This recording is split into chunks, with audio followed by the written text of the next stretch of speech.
On today's episode of Man vs. Mood, we're going to dive into some self-reflection, specifically when we thought we became a man and what that meant to us and how that has changed over the years.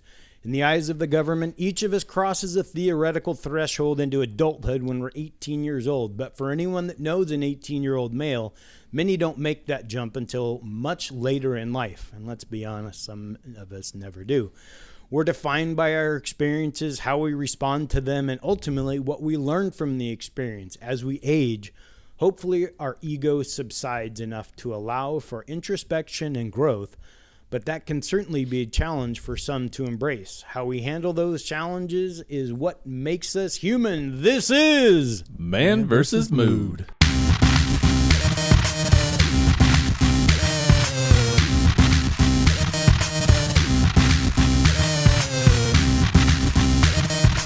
Welcome, boys. How we doing?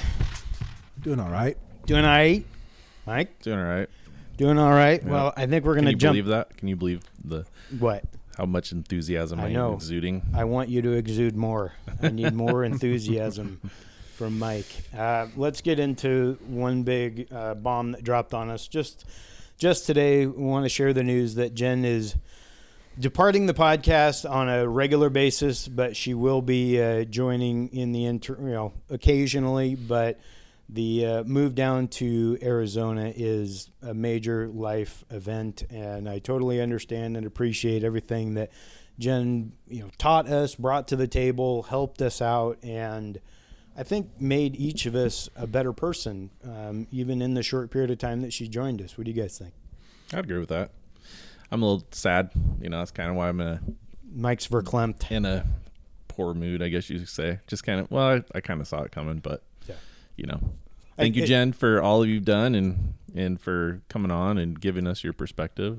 And she's not dead, and she will be, No. like I said, she'll be joining us. She let us know that she would at least entertain the idea of coming on occasionally. I still think we need to send her a shirt of us, just the so three she of doesn't us. so she doesn't forget us.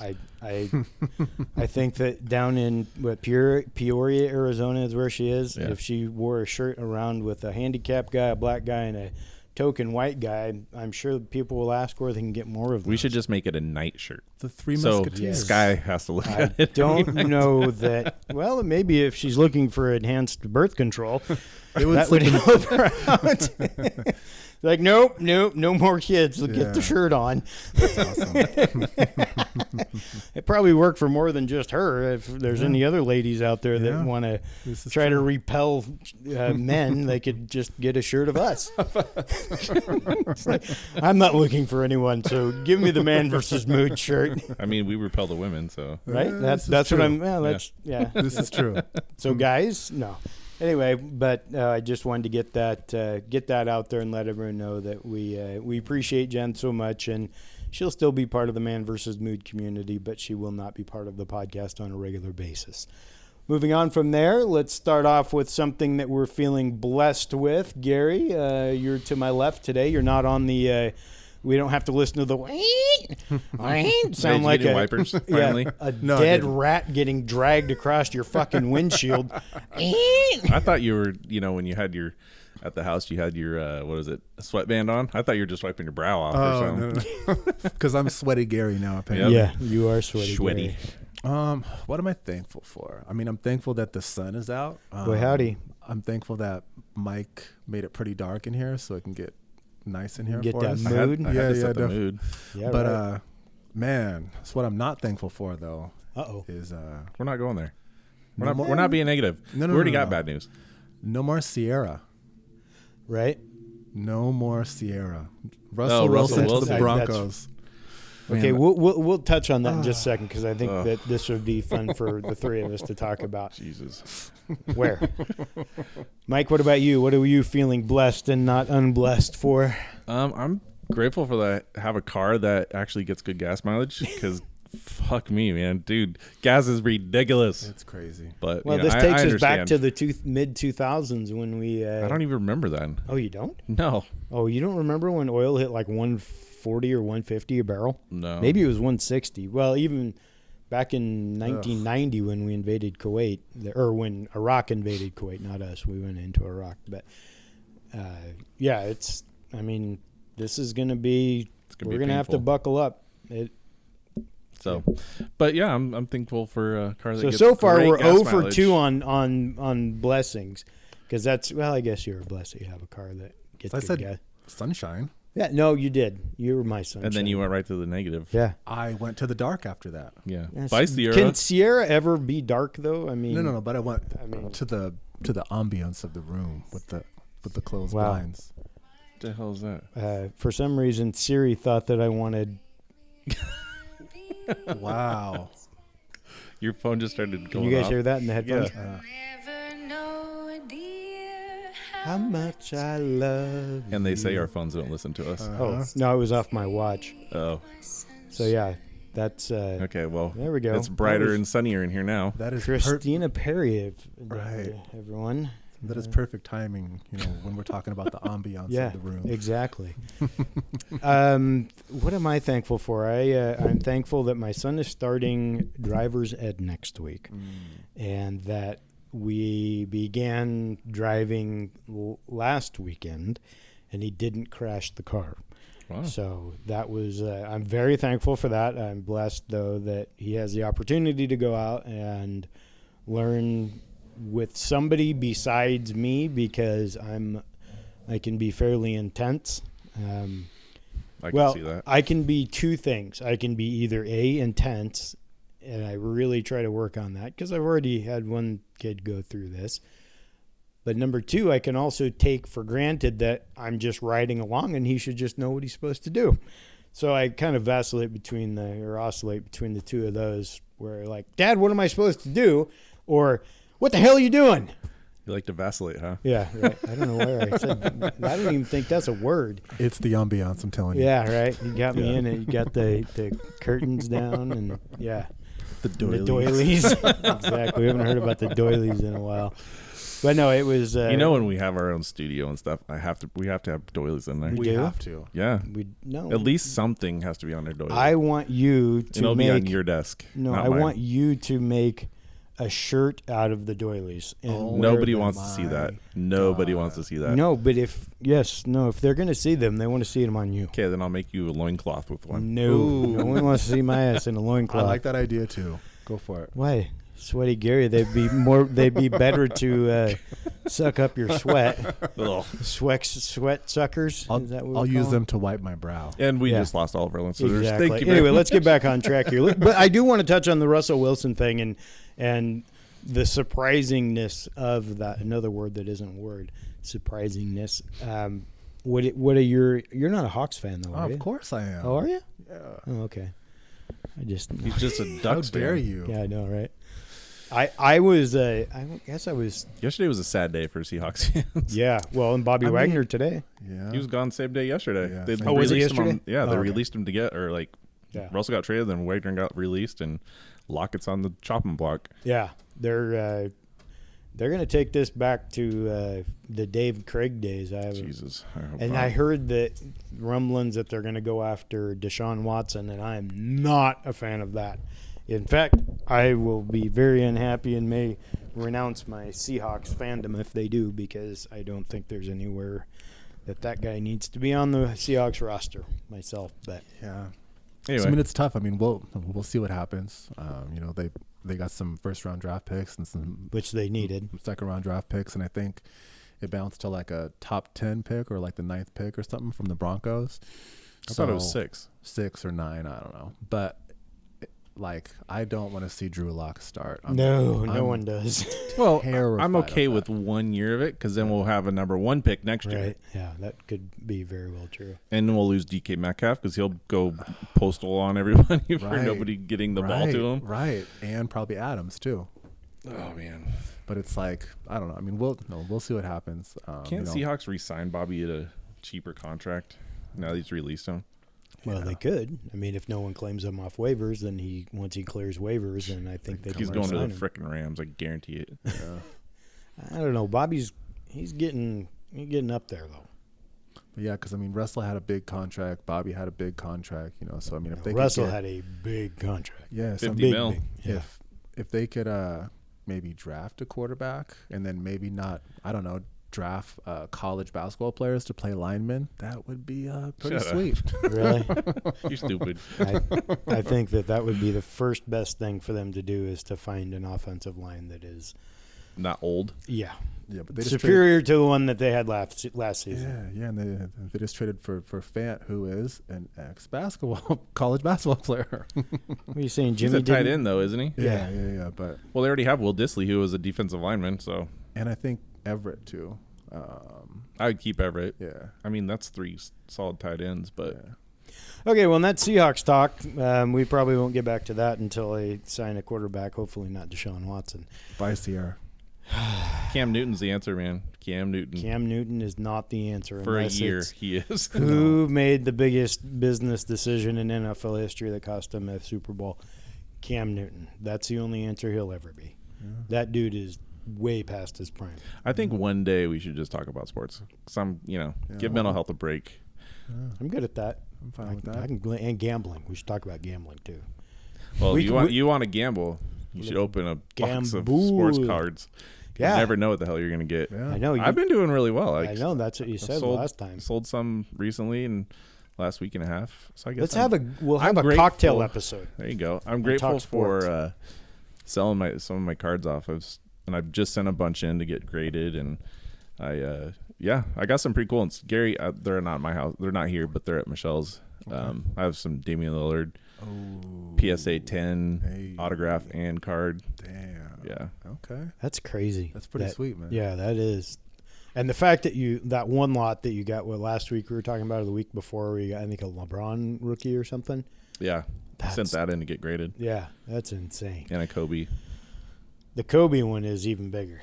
Okay, let's get back to mental health, though, for this one. And Mike is the one that came up with the idea for this, and I thought it was a really good question that he asked, because about when we thought we became a man, quote unquote, and it forced me to think about it. And I have the answer, and it was actually a fairly easy answer to come up with for me. But I think it's also a question that can have a number of different answers, because I don't know that there's one set, except for this one event that I think we probably all share that are in this room. But there's just these different points in our life where we're like, we kind of wake up and go, oh shit, whether it's responsibility or realizing that some of the actions or things that we'd done in the past were less than stellar, that kind of thing.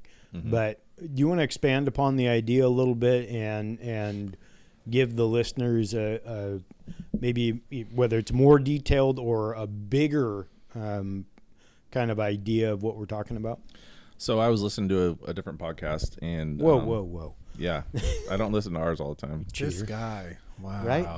I can't listen to Barry White over there for very long. He ain't Barry White. He's a little higher than Barry. A lot higher. Yeah. So anyway, I was listening to him, and one of the questions I was asked is, when did you know you were man enough? And I was like, man, I don't know if I can really.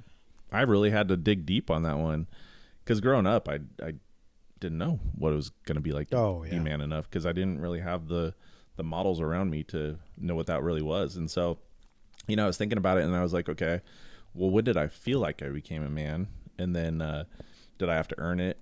Was it, was it displayed to me? No. Being a fly on the wall. And then, then I went a little further, and I was like, man, what's it going to be like if I was a fly on the wall at my own funeral? What would I want people to be saying about me? Because I recently went to my grandma's, and everybody was talking about how, she helped other people, and she really helped people with their faith, because she was really strong in hers, and she didn't have a lot, with my mom and my uncles and my aunt growing up. And so she did what she could with what she had. But to see 100 plus people there at her funeral, for a lady that's 90, that was a lot of people, and so that's huge. It was.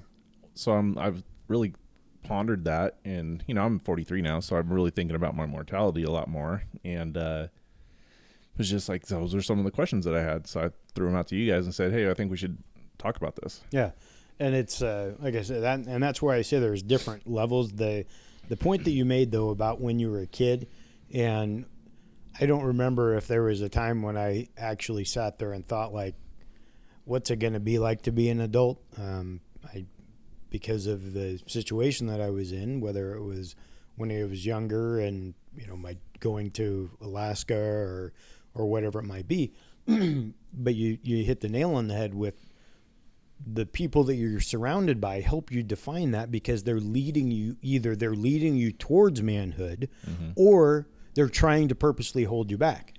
And I was being held back, whether it was, I don't think it was a cognizant thing, rather like, I'm going to hold you back, but they weren't really man. They didn't really have a good handle on what being a man was. Well, my example for being a man was someone that cheated on my mom, divorced my mom, and then another guy, my stepdad, did the same thing, but then he was abusive, verbally, emotionally, physically.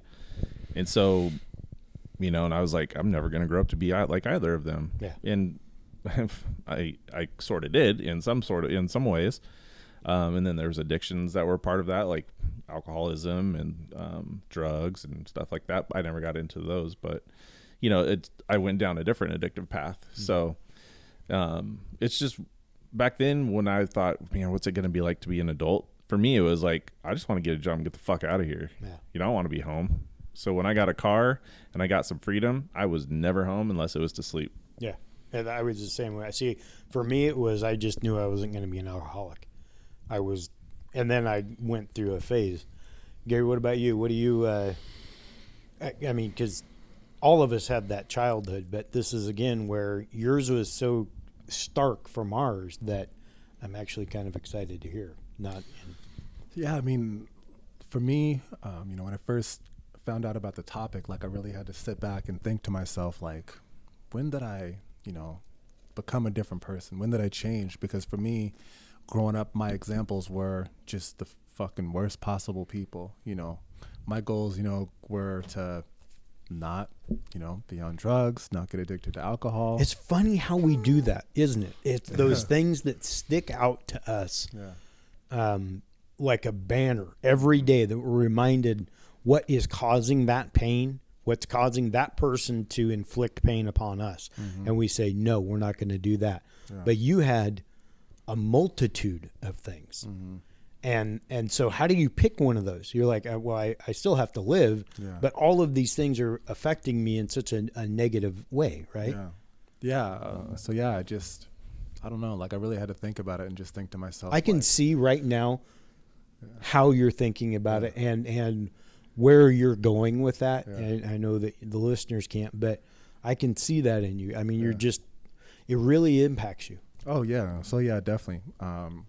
Because I was always motivated by negative, people or negative energies or just negative shit around me. And I really don't think that I, really wanted to change or really even thought about change until recently. How recently? Probably, I would say within like the last year or two, honestly, because I was so just, I'm going to do this. I'm going to figure it out. It doesn't matter, who's around me. It doesn't matter, what negative things I have pulling me in my life, because I was just telling myself, like, fuck it, I'm going to figure it out. But it's like, when you get older, when you fail enough, when you mess up enough and think to yourself, fuck, like, I don't want to be that person anymore that's, constantly making mistakes and constantly bringing people down. Like, you want to uplift people and help people and stuff like that. That's when you really, can kind of make that change and kind of become a better person. And for me, like in basketball, my favorite thing was always passing. So it was always, giving somebody like a good assist or something like that. And I think that, when people seen me, like, they never really seen me as, somebody that loved to pass, because I just naturally love to, like, throw the assist and help other people and see somebody else come up. And I've experienced that more and more, like, the older I get. So it's like now, I have two children. I have a 16-year-old and a 3-month-old now, and it's so funny seeing my 16-year-old now, because he's so much like I was, and I'm like, really, God, stop. I'm like, just listen, like, stop. And like, I got to think to myself, like, what did I need when I was his age? Well, and I think that part of what you're saying also lends to the fact that he's 16. Yeah. And rather than fighting with them, understanding that they're pushing boundaries and they're trying to find their place in the world and things like that. Yeah. But you had to deal with it in a way that you had to be 16, but you also had all these traumatic experiences around you. Yeah. And that's not the same thing that he dealt with. Yeah. And so I think, okay, I'm going to ask you a question and tell me if you don't want to answer it, that's fine. But is it something that you're like, it angers you when you think back to it even more now? Because you go, you know what, Evan has, you're trying your best to make life good for him and make sure that he doesn't have to deal with that. And it just makes you even more angry when you think about what those folks did to you. Or does it empower you? What's that emotion feel like? That's the question that I'm looking for. So I think that when I was younger, it really fucking pissed me off. But, you know, like it really made me think like, why did I have to go through all these battles and, you know, have everybody against me? You know, but now I think that I'm thankful that he doesn't have to go through that, because I wouldn't want like anybody, you know, to have to, you know, feel like their back is against the wall all the time, you know, to feel like, you know, you can't, you know, go someplace, you know, with your uncle, or you can't sleep, you know, because he's going to start throwing shit at you or stealing things from you on Christmas and stuff like that. And I just think like when I think back like in my childhood and I think about these things, I'm like, that's pretty fucking crazy shit. And then I'm like, oh yeah, like that was me, like that happened to me, you know. And I think that for me, like I'm just trying to get my son away from that world.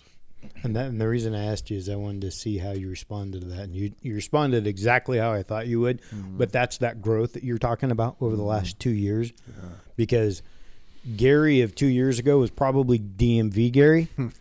Okay, DMV Gary would have been like, you know, just baseball bat and fuck everyone. Yeah. And it's me against the world. Yeah. And now you have two little guys that are looking up to you, and you don't want to set a bad example. I think he's looking up to one of them, though. Yeah. Right. One of them. Isn't that hard though? Because both my boys are taller than me, and I'm like, I mean, no, they don't tangle with dad because they know they don't want that smoke. But having to look up to them is still, it's a little bit of a mind fuck. Yeah. Okay, let's be honest with that. You don't have to deal with that yet. No, I don't think I'll have to deal with that. No. Oh, don't cut Hunter. He can get there. Don't even worry about that. His doctor said he's going to probably stop about 5'11", 6 foot. Wow. Really? Mm-hmm. His mom's short, so she's like 5'4". Oh, really? Okay. Yeah. So, you know, what you were saying, Gary, is you were like, you know, I don't know why I had to go through this. And I said the same thing. You know, why did I have to deal with an absent father and an abusive stepfather? And, you know, just why did my life suck so much growing up? And it's like, well, because it led to this. It led to where we're at right now. Yeah. You know, and honestly, I only really figured that out until just recently. Going through counseling and talking to different people. And I'm like, okay, I see why I'm going through this. Why did I become addicted to porn or food or stuff like that? Why wasn't it something else, or, you know, whatever? Why didn't I have an easy life? And because I don't think leaders have easy lives. I think leaders have to go through the shit to become a leader, to help other guys or other people out of what we've gone through or something similar. Yeah. Absolutely. And it's when you go through that adversity, it forces you. You're going to react one way or another to the adversity. You can either cower to it or you can embrace it. And there's different levels of that. I know that because I come from the people-pleasing background, which is fairly common with addiction, especially alcohol and things like that, the way I looked at things was different. But what throws things off for me is my hand, because I had that to focus on, but I didn't get to blame it on anything.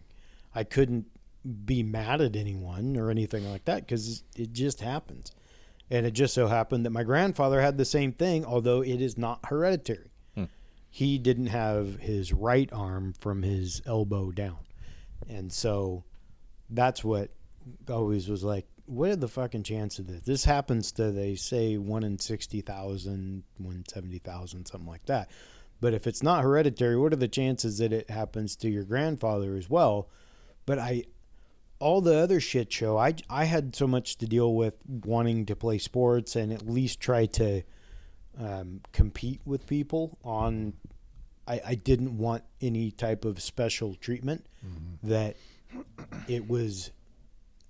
I didn't have that feeling of why didn't I would say, like, why don't I want to see my dad more and things like that, because you get like a trauma bond to your parents or somebody that you love but causes you a lot of heartache. Yeah. Is that something that you've experienced?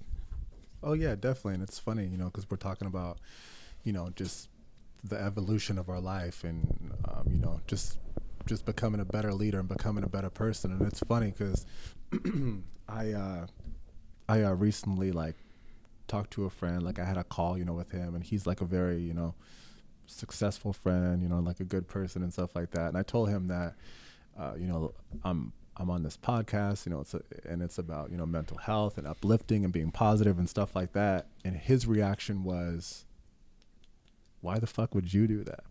Really? Like, why would they have you there? Like, what, could you do? And it was like, to me, that just made me want to like double down more and work more. Oh, is that pettiness in you? Yeah, because it's like, because I'm petty, sweaty, whatever the fuck you want to call it, right? But like, I just think like there's so many people out there that like have, a story. I mean, there's so many people that have something to say, but like they listen to shit like that, and then they're like, oh, well, maybe I shouldn't, take this chance or, take this risk or whatever. And like for me, like it makes me want to like work even harder and like reach out to even more people, because, we could really like help people and save things. You could save lives, save marriages, save relationships, save and like family relationships. He listened to one episode and said, I like the show, and then I just responded with, I know. like there's That's a gangster response. Like there's nothing else to be fucking said, man. Like, we're here because we're leaders. We're here because we want to help other people. Like, I know you like the show because it's good. It's good shit. It's shit, people aren't talking about. Yeah. And we need to be doing this more. So And I've heard that a lot from a lot of people. They're like, they've seen it on Instagram, or they hear a little snippet or something, and they're like, there's nobody else that is really talking about this. Yeah. And we've mentioned it before. And I want to say that real quick, I created a Telegram channel so that you'll be able to get a lot of this stuff. I'll publish it on the Telegram channel. Just search for ManVsMood. It's a public Telegram channel, so check us out there. But to the point of what you're saying, it still surprises me, and it shouldn't, how many people, are just, it's not that they're blown away or anything like that, but that we're willing to talk about it in a manner that, I heard it today, that is so public. Now, podcasting is something, I just had my 6-year anniversary for podcasting in 2016. In February of 2016, I did my first podcast. So it's not the podcasting part that is, whatever. It's the fact that people just can't believe that we're willing to talk about these things in this manner that is so frank. And we use the word vulnerable, but I think that you and I, when I'm looking at both of you and I say that, we're past the vulnerable part, because it's just, this is who we are. Well, it's funny, is Michelle and I were talking the other day when we were driving, because we went out to dinner with some of our friends, some of our neighbors, and they asked about the podcast, and I was like, I kind of went into my story. She's like looking at me going, you're telling these people that you barely know that you were addicted to porn, and kind of side mouthing, and he's just like, it's like, well, I'm not embarrassed about it. Yeah.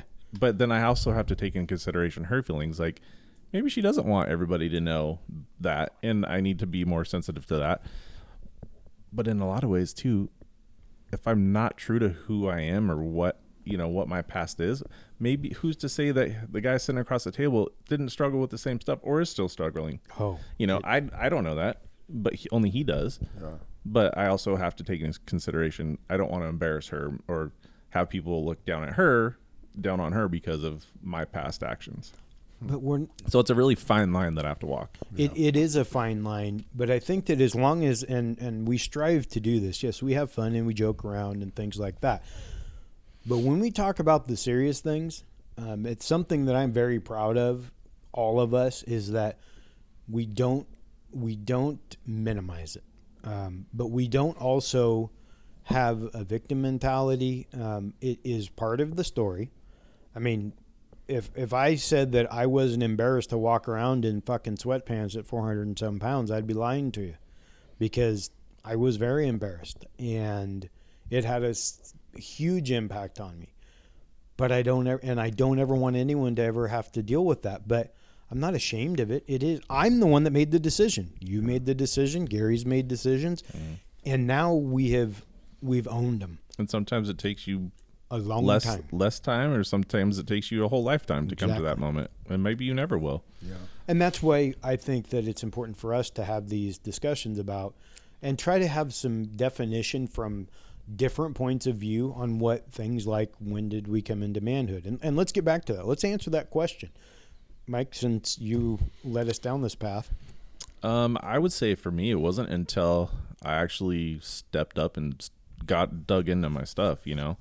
I always thought that, well, maybe I'll become a man, or I'll be considered a man when I shoot and kill my first deer. And that wasn't until, let's see, Maddie was a baby, and Maddie's now 15. She'll be 16 in July. So that was 15, 16 years ago. So I would have been in my, late 20s. Mm-hmm. So.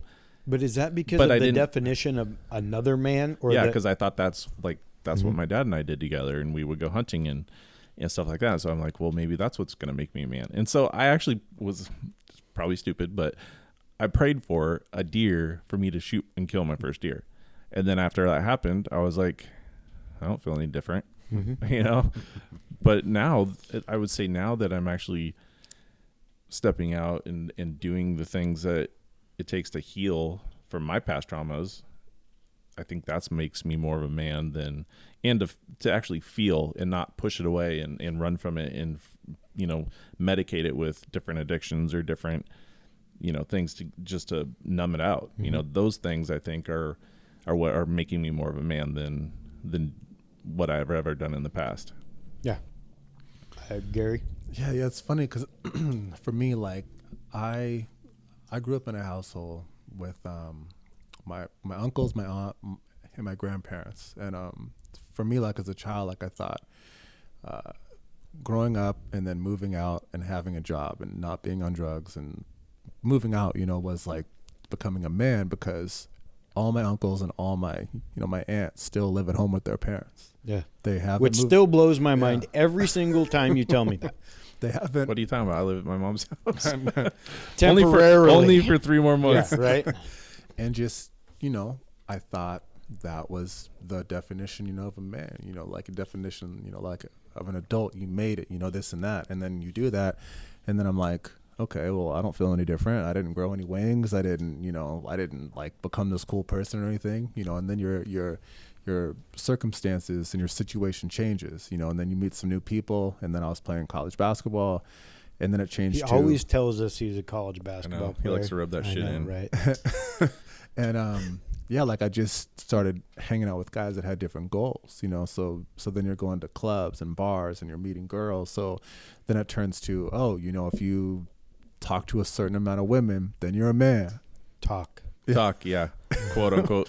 You mean bedpost notches? Anyway, that was keep on thing. going. Yeah. So if you chat with some fine young ladies, you turn into a man, you know. And I just think like that was probably the worst version of myself, you know, when I'm that age and when I'm doing things that are not only hurting myself, but I'm hurting other people too, you know. And now I hear people around me talking about, you know, chatting with some women, and I just think to myself, like, damn, like that is the worst possible version of yourself, you know, because you're using these circumstances, you know, in these situations to like kind of displace your feelings and displace yourself, you know. And then you're, you know, gaining new toxicities and passing off your toxicities, you know, like on other people. And I just think about myself now, and I'm not perfect. I'm not trying to say I'm this great being or anything like that, but I just think that I'm in a space now to where like I don't need that shit to be like, oh, I'm great.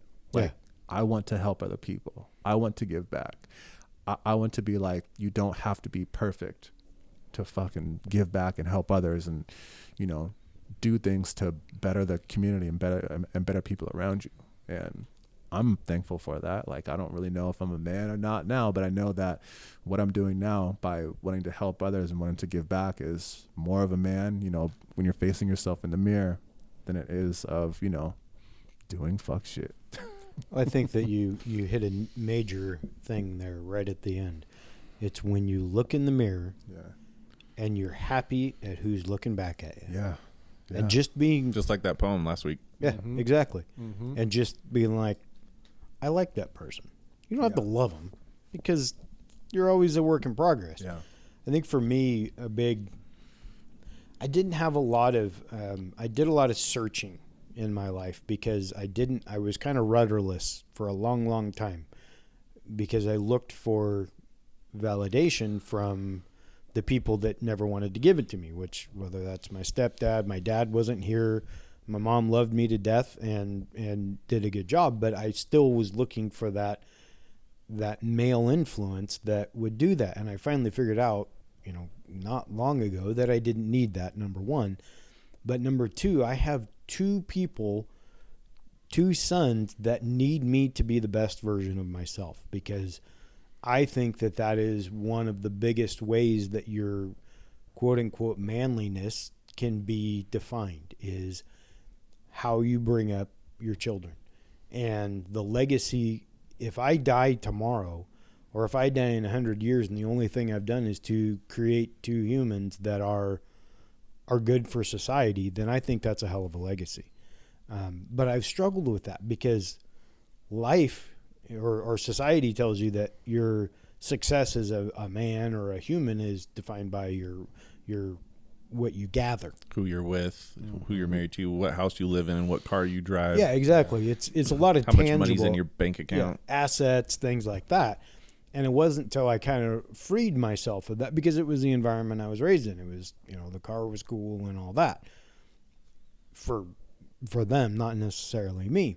But I just know that those two are so important. And so when I became a father, and there's just a different bond there when you've got kids that depend on you. And we had a lot of just absolute shit show around us, terrible people that did terrible things. And we had to work very hard to make sure that those boys did not see the things that I saw and it wasn't perfect and there was still a lot of bad shit, but just knowing that those two are every day is a new fucking chapter that starts over. Yeah. It may be one of them's 22, one of them's 16, and it can all go to hell in a handbasket tomorrow if something goes wrong. Yeah. But it's still on me to make sure that I'm leading them and that I am not doing these things that we talk about that we dealt with. I mean, you ask either one of them, the beating that I put into their mind about physical fitness and the importance of staying in shape. Mm-hmm. I'm not saying you got to be a fucking athlete like a college basketball player. Yeah, right. I mean, not like I'm, dunking on them, but just being active in general. If it's 30 minutes walking a day and watching what you eat and not letting sugar dictate your life, that is a huge part. And me being educated about that stuff, so that they're educated about it. It's hard though, because we get sucked back into the world. But the other thing that I try to do is I let them know that I'm a human and that sometimes Dad's going to have a couple cocktails and my mouth might get a little loose. And when I say a couple, I mean two.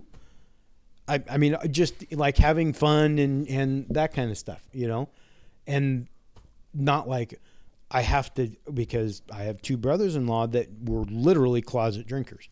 They would drink in a fucking closet to hide it from the rest of the family. Wow. I don't want to do that.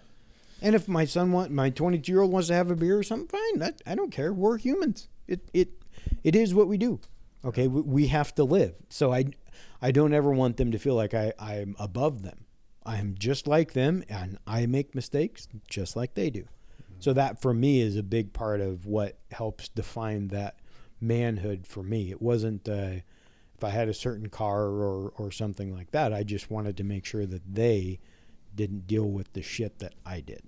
You know, and we're sitting here talking about it, and I'm sitting there thinking, like, you know, the honestly, the biggest pandemic in our country is fatherlessness. Oh, And ooh, buddy. if we as a society had fathers that stuck around and were in their kids' life, this world would be way fucking different.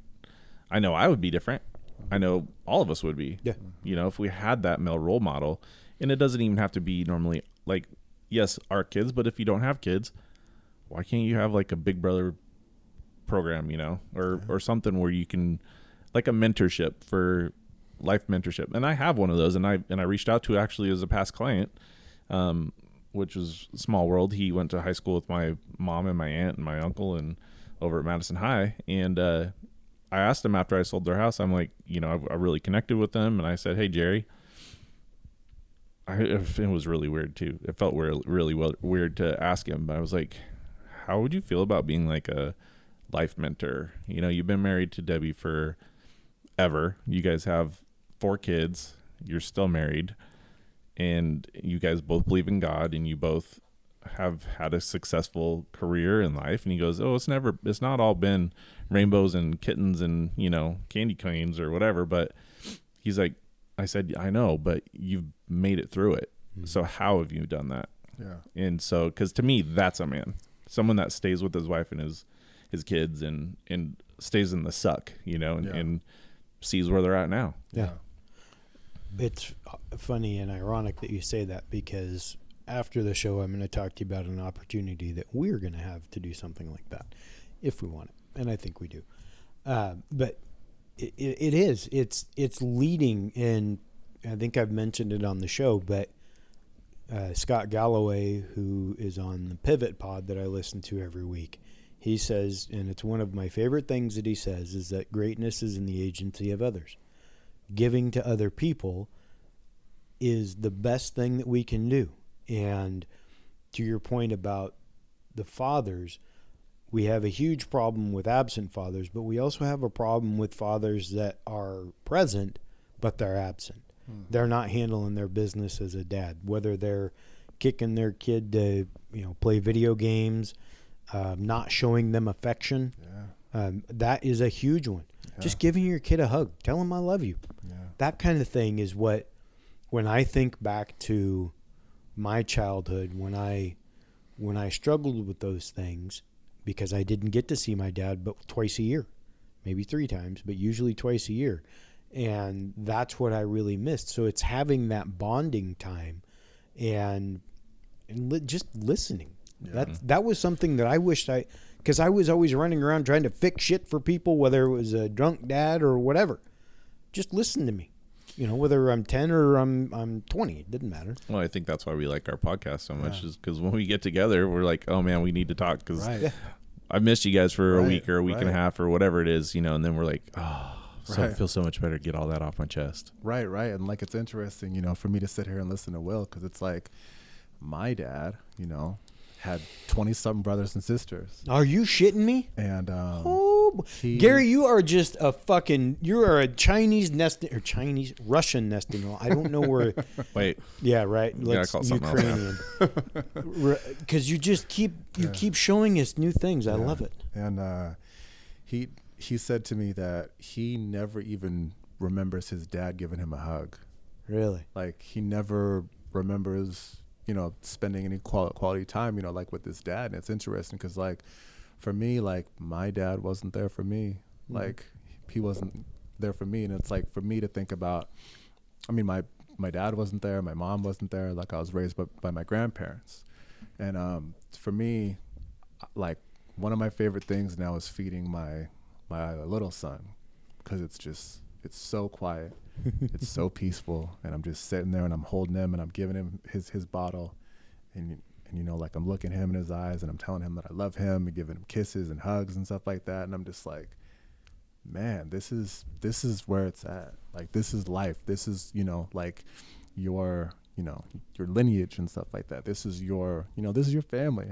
And like, I'm just sitting here thinking like, damn, like I want you to remember this, and we're gonna clip this so that in 15 and a half years, and he is driving you fucking bananas about something, you've just remembered, Gary. This is life. Yeah, this is life. But yeah, you know, I'm just sitting here, I'm just thinking like, damn, like it's so sad that, you know, there's so many people out there that just, you know, give up on their kids or give up, you know, on family. And I just think that for me, just sitting there and holding them, like I cherish those moments so much. You know, and I just think that it's so precious, and it's so great for me just to be able, and I'm so thankful for this time, you know, but also there's a small part of me that's like, you know, petty, not sweaty, but petty about, you know, not having that. Yeah. And then I think about, you know, like my dad wasn't showed that either. But if you were shown that, or, you know, I don't think if you were, I don't know if you would have appreciated it as much as you do now. Yeah, it's true. Yeah, and I think the big thing though is just allowing yourself to be okay with what it was, and that you can't change it. And that's where we have to get to. Yeah, and that's where you go, for little guy, I'm going to give you that. For older guy or bigger guy, I'm going to give you that. Yeah. And for you, all your history is there, and they don't have to worry about it. Yeah, and that's got to be something that I know for me. I am very thankful for that. That I know that they've seen some shit and there has been some crazy stuff, but they didn't have to worry about dad falling down fucking drunk or, you know, driving us home at 3:00 in the morning after drinking a fifth and a half of Canadian Mist. It's crazy. And so it's those types of things that, hey, it's a small W, but it's one that every single day I'm thankful for. Huh. But you said about the taking that and thanking life and being, you know, knowing how precious that is. All the dads out there that purposely miss out on that, though, like Mike said about, you know, absentee fathers, or the dads that are there and think that it's the mother's job. Mm-hmm. You're the woman. You get out there and you do that, okay? Yeah. I'm sorry if but man, you just sounded like Roscoe Pico train from. That's exactly why I did that. Coo, coo, coo, coo. I think that I know that they're upset with themselves because unless you're just a fucking sociopath, if you have a child, then you don't feel something for them. Yeah. But they're missing out on so much. Mm-hmm. And just allowing themselves to say, you know what, I'm going to handle it. But and it's hard. Being a fucking parent there is no harder job on earth than being a parent. No. I mean, especially times 3, right, Mike? Yeah. I mean, that's tough. It's tough when you have girls too, because you're like, what do you really want them to marry someone like you? You know, that's what I really had to think about. I was like, no, I don't. Want but them you to teach them, right? Yeah. And you give them an opportunity to know this is what you don't want. It's not so much that. It's that you're upfront with them about the mistakes that you've made in the past. Yeah, I've been very honest with them. Yeah, so that they know what to look for and what not to look for and things like that. But it's such a blessing to be a parent. And I'm not saying that everyone needs to run out and become a parent. That's not it. Because if you're not prepared, don't do it. I don't think you can ever be prepared. I think that you can be more prepared than you were at 17 or 21 or something like that. I mean, you have the financial means and other stuff like that. Yeah. Well, and there's some maturity that goes into it. I do think you're exactly right. Like, we're planning on having a kid in 2.5 years. No, you're not. When you're going to have a kid is when, unless you get all the shit ripped out of her, there's literally no 100% chance of... What shit are we talking about ripping out? Endometrial, or what do you call it? Hysterectomy? Hysterectomy, yeah. Oh. Short of that or I was thinking something totally different. Thanks for clarifying that. Yeah. Okay, sorry. Gary and I just looked at each other like, what the fuck is he talking about? I wasn't like telling her hard, or I don't know. You just want me to go snatching body parts. But no, I think I don't know. I just want guys to take responsibility, but not in a way that the kid thinks that they're a burden. Because I think that's what a lot of kids also, they're playing, hey, Dad, give me some attention, because Dad starves them of that. I see that in youth sports all the time. Yeah. The dad thinks that, I got to be an asshole. I got to be hard on him. You can be hard on him, but you can still love him. That's one thing I've learned over the years. Yeah, that's true. I got a quote for you. Let me know. Lay it on me, Let me big know boy. what you think of this. Okay. Have you ever heard of Edwin Lewis Cole? ELC. How have you not heard of Edwin Lewis Cole? I- I haven't heard of him until just now. So. Right? Yeah. See, guy learns 5 seconds All right. before me. The quote: "Being a male is a matter of birth. Being a man is a matter of choice." Yeah, there you go. I like that a lot. Yeah. that's good. Although the first part in 2022 is up for debate as well. This is true. Yeah, we're not talking about that. Yeah. You're born one or the other. Yeah, I agree. You either Oh, have man, we're you going to either get have a canceled for saying You that. ever have a penis or a vagina? Whoa, the P and V come out. That's a new record for ManVsMood. No, I completely agree. And what do you think? Okay, so let's handicap this a little bit. What do you think the percentage of men that are the latter are actually have chosen to be a man? How many out of? I don't. Well, and that's if that was the case, I would say it's very small because of the fatherlessness that has plagued our country for so long. Because how would they know what it's like to grow up to be a man? Yeah. If it's not, honestly, it's a huge generational curse for a lot of people. And when's that curse going to stop? And who's it going to stop with? Is it going to stop with you? Is it going to stop with your great grandkid? Or is it going to stop with your son? Or, where's it going to stop? Who's going to stop it? And I figured, and I came to the realization that, like, the buck stops here with me. Yeah. So I don't want Hunter to go through the shit that I've gone through. And I'll do what I can to make that happen, but he's going to have to make his own choices. But if I don't heal myself and show him what it's like to actually, go through the process and get to where I could be more respectable to them, my kids, and to people around me that know me, that's what my goal was. Right, because I think part of being a man or being an adult or whatever is failing. Oh, It's that's the biggest part yeah. of being a human. Yeah, it's taking a chance. It's trying something. That too. And then bouncing back. And I just think that one of the major things like that I've learned was, I grew up like in an environment where you just don't take chances, where you don't try things, you don't put yourself out there. I think that is an epidemic in this country as well. Yeah. People are being told or made to feel that taking a chance is a bad thing. And there is so much fear pumped into our lives. Yeah. You got to be afraid of everything. Yeah. No, fuck that. You don't have to be afraid of shit. Yeah. You have to prepare for it.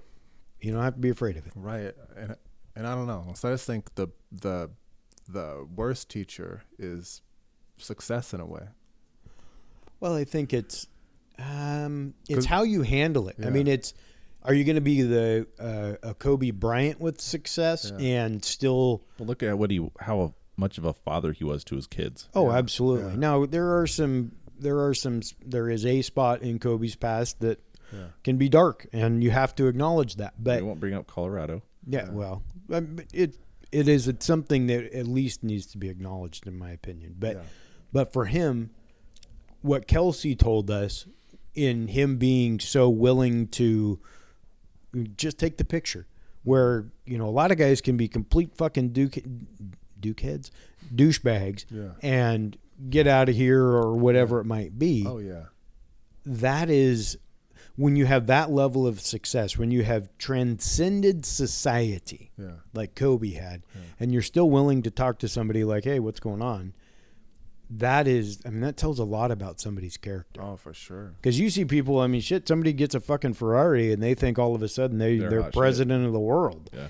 Like, your busted ass $75,000 Ferrari is now literally a nice, Ford truck. You got your used Ferrari. Yeah. But the thing that I want to ask both of you on the fatherlessness and absentee fathers, one, do you know any men that have chosen that?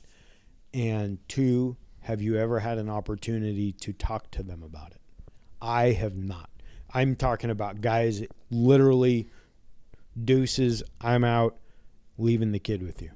Yeah, I know 2 of them. I was married. My last wife, both of her kids' dads were douches. Really? Well, you got me saying it too. They're both dookie booty. Dookie booty. Yeah.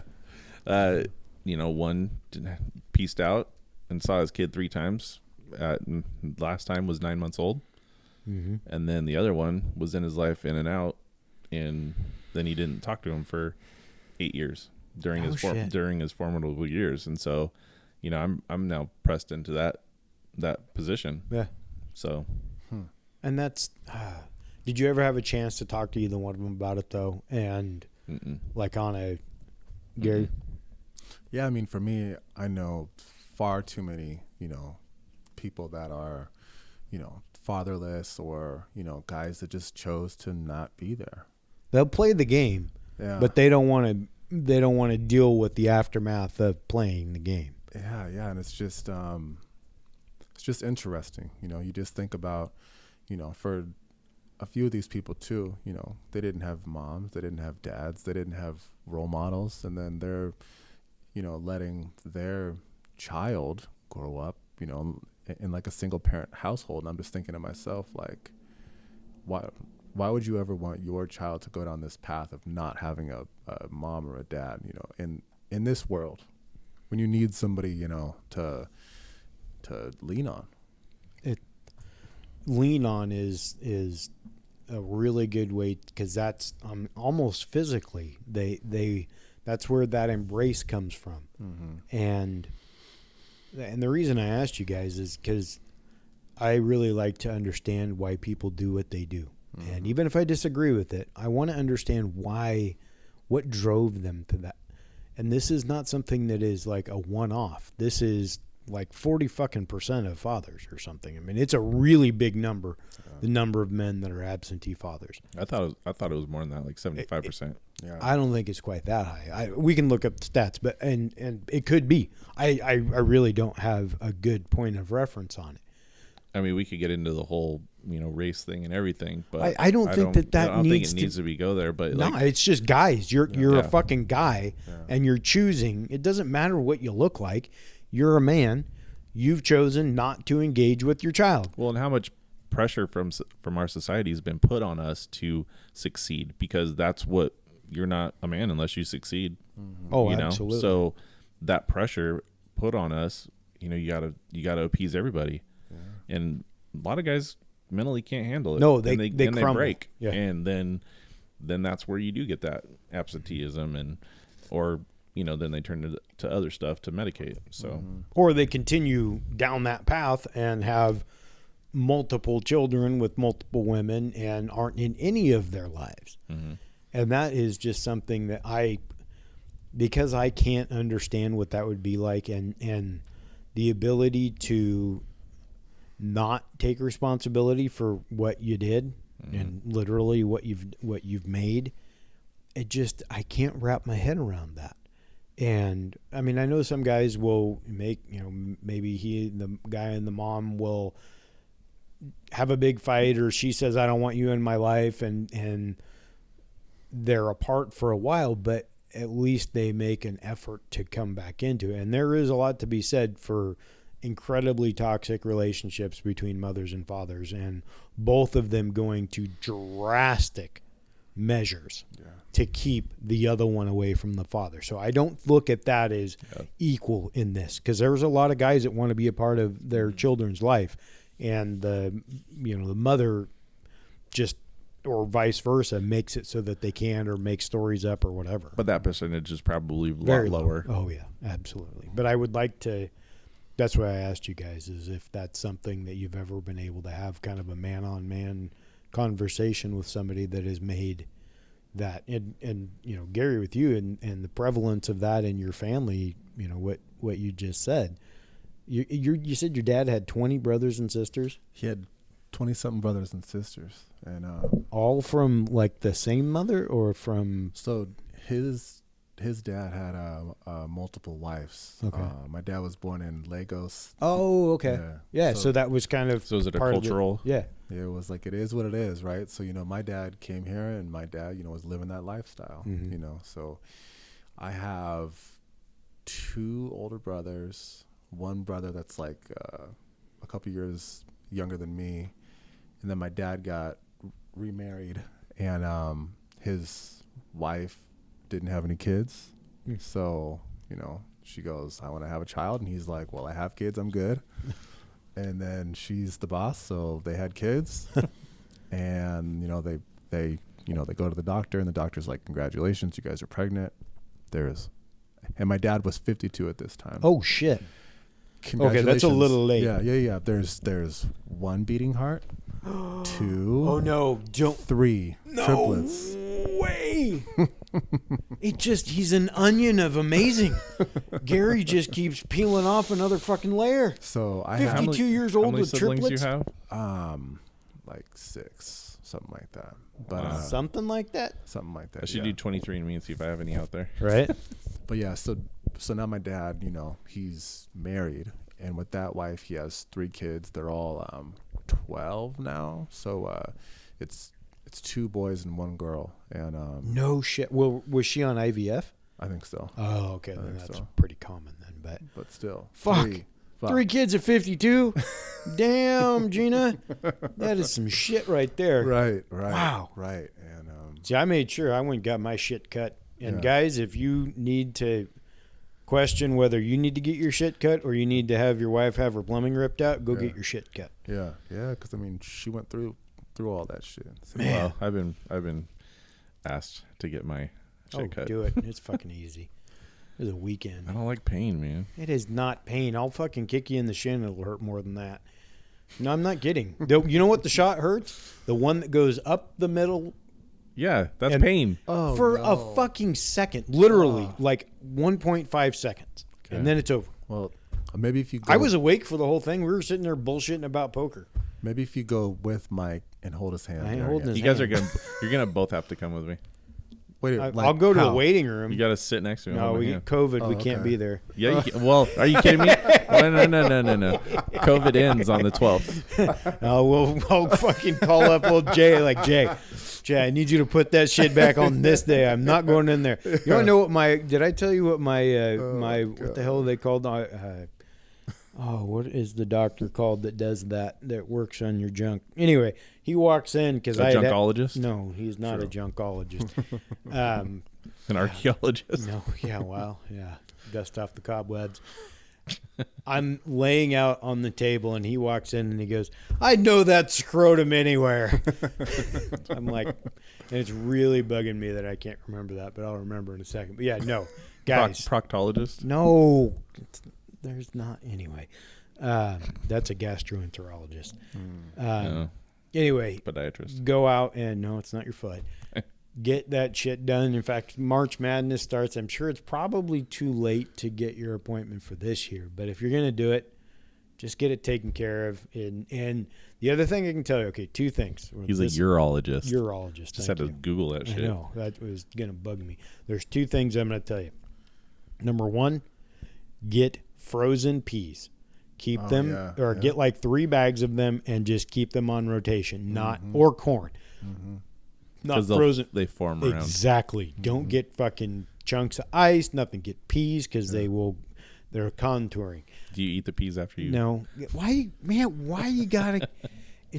I'm not eating nutty peas, okay? Or sweaty peas. They're in a bag. Sweaty peas. Not That's like you're Gary's putting band them name. on Sweaty peas. That's Will's grinder name. Right? Oh, wow. Number 2 is don't get up and be active. No, I'm not talking sexually. I'm talking like fucking get on off the couch and walking upstairs and shit, because you will prolong that pain that you don't like. Because I'm not going to lie. It is not comfortable for a couple of days. And then you can be sitting on a grapefruit. It is not. I mean, mine went. I was I think I went out in the yard and did something. I did something I shouldn't have, and it was. They told me it was about 3 or 4 days more painful than it probably needed to be if I would have taken it easy. But aren't you supposed to like empty the chamber like 100 times or something like that? you're not supposed to do that until like 6 afterward. weeks. Yeah, You don't want to do anything yeah. for 6 weeks, because what can happen is you got to deal with it, because otherwise you run the risk of it not taking it, because what they do in the way that You can't have sex for 6 weeks. Yeah. Maybe 6 or 8. No, Oh and my it's a God. zero tolerance thing, because you could ruin the procedure. You will end up like Antonio Cromartie Oh man, that dude has Scottie like Pippen. 14 kids. after he got that too. What? Are you shitting me? Yeah, because he got the vasectomy or whatever, and then he had like a kid or two after that. He is. Oh no, then he needs to. Did he have a DNA test? Because the one that I got is like 99 point. Because there's a couple of different techniques that they can do, and the one that I had done. I mean, I'm laying there, I see him pull the fucking cord out of my nutsack, and he's like, do do do do do do. Yeah, I can't do it. Yes, you can. I think everybody wanted to hear that today. It is what it is. I mean, if we're gonna talk about shit, it is not. But it is okay. Now you're also talking to somebody that has had 6 or 7 surgeries on his hand. I've had fingers amputated. Actually,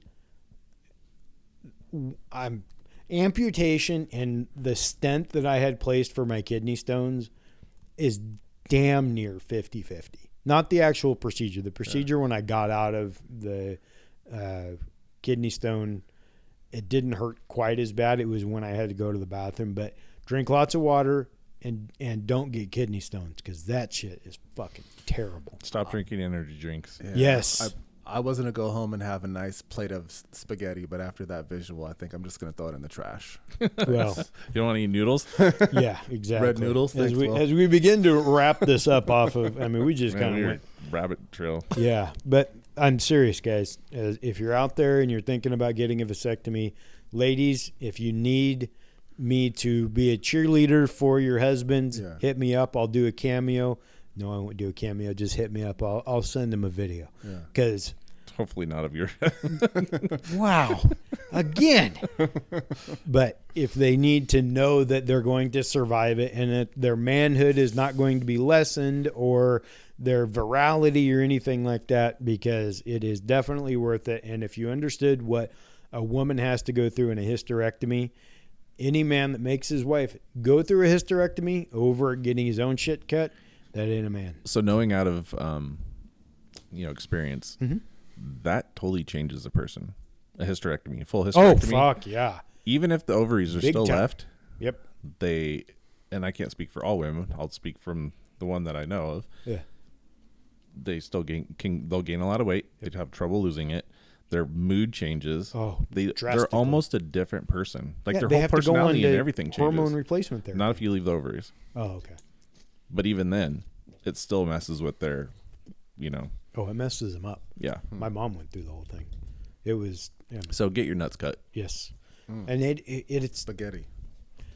it's just not, it's not fun, okay, but it is definitely worth if it was that, a weekend of inconvenience, or like you really You're are talking 6 weeks. That's not a weekend. That's 6 weeks. Of No, I'm talking inconvenience. about the pain part. You can deal with the rest of it. You can do it if it means that you don't have any more children and have to use any type of prophylactics. As Michelle has said, do you want $180,000 debt, Exactly. or would you rather have $1,000 bill? 100. Exactly. true. And make sure you stay clean on that 6 weeks, because you can, like I said, because they like solder it. That's where they pull the cord out, is they cut it and then Okay. solder it and whatnot. All right. Well, this has been ManVsMood. So what are your This parting, is now neutered man versus mood. right? No. Closing thoughts. I mean, so I just think I'm really thankful that we got a chance, to sit here and talk about this and talk about, what we thought a man is, and, like at what point, because it really made me think about how I was as a child, how I was when I was in my early 20s, and I thought I was a man, opposed to now. And, Isn't like it funny how that differentiates? Yeah. And it's so funny. So I just think that, like I'm very thankful for the path that I'm on. I'm thankful for growth, and I just, you know, like I want to continue to grow and continue to help and continue just to move forward. Mike? Yeah, as you were talking, I just think there's a lot of masked little boys out there running around in adult bodies. Yeah. And it really takes some looking into the mirror and being like, hey, am I really who I want to be? Yeah. And Or if who I'm portraying. right. Yeah, And if I'm not, what's it going to take to get there? And maybe you don't have those answers or have someone in your life that can help you lead there, but you have to start somewhere, you know? And so my takeaway is I'm glad that I've gotten to that point. It took a while to get there. It doesn't have to take anybody listening that long to get there, you know, use us as examples. But, you know, I just really, really hope that we can have more leaders in this world, because this whole world is starving for them. Yep. And you can see where we're at because we don't have them. Yeah. And when you do these things, don't compare yourself to anyone. Your journey is your journey. Yeah. It doesn't have level of manliness or anything like that. There is none. It's about what you're doing to make yourself better so that you can make other people better. Mm-hmm. And it's not a race. You don't win anything, and you're not better than anyone or less than anyone. Mm-hmm. But as long as you are willing to acknowledge it, that you're on the path, moving yourself forward, and give yourself grace. That's one thing that I've really had to learn, is that I have an inner voice that is more critical than anything else on this earth. But with a little bit of grace and the willingness to do the hard work, we can overcome anything. Mm-hmm. Yeah. With that, boys, another good one. Good job. Get your nuts cut. We go.